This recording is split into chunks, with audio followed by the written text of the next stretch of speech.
We're here at the SL shop open day, and I noticed they have lined up all the generations of SL. So this is the latest SL 65, and then the R230, and then of course we have the R2129,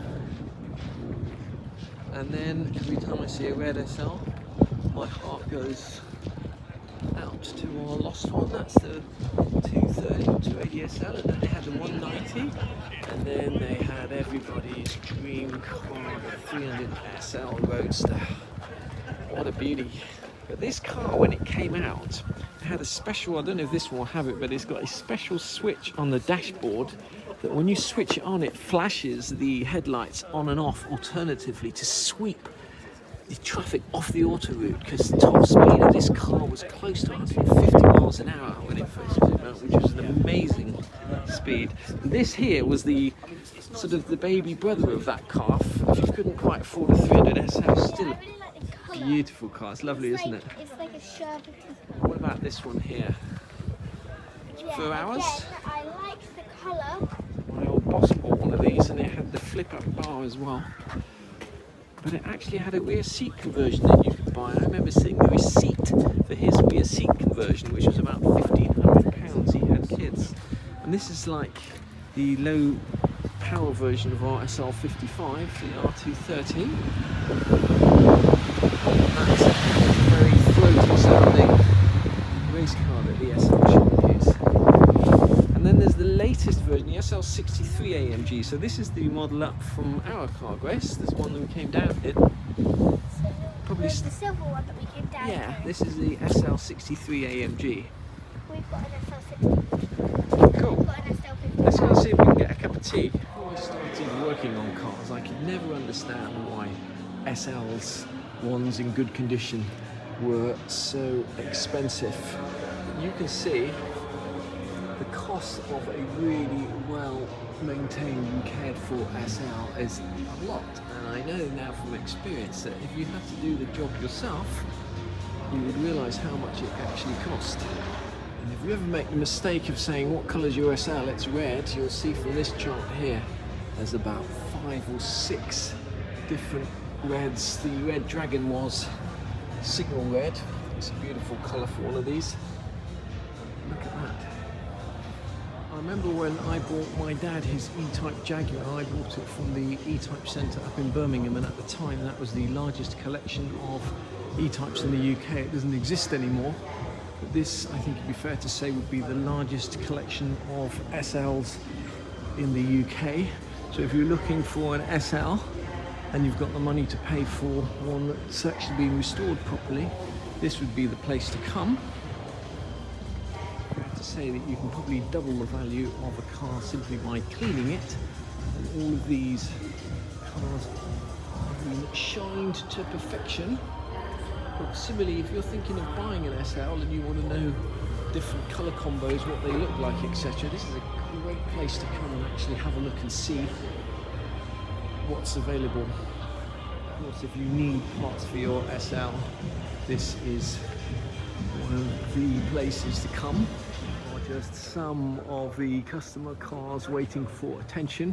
We've got to go and pay for something in the shop now. Finally made it to the SL shop parts store. Every time I look at a powder coated subframe like that, once again I think about the car that we lost. How many parts do you have in your warehouse? Individual lines, Thousands? 6,500 at last count, I think. So you can pretty much get anything you're ever likely to need from these guys, and they're nice and they're knowledgeable. Just running into Darren again, Darren and Nadia that we met at the anniversary. I was going to sell one of his many SLs. What were you going to sell your car for? A 420 with beige interior. So you're going to sell it to buy a 420, Yeah. and what do you reckon yours is worth? I'd like to get about 25, 30 grand for it. Yeah, I What do mean, you reckon? well, this is what's interesting about this. It's like the project car we're doing, sort of with the black interior, and I think it looks really nice in the black interior. This is immaculate. I mean, I imagine you've probably spent a bit of money on this over the years, but Not on interior, nothing. the body work looks pretty The wheels. pretty good. What's amazing though, we're just going to go and have a look at the AMG that I came down in, is that one of these cars is so much more than the SL55. So to Grace that many years ago I bought a yellow SL for £2,000. I think we then sold it for £3,000. That's a nice colour as well. Well, it's an unusual colour. A friend of mine had one of these in that colour with the green interior. It's quite unusual. This is one of the SL shop race cars.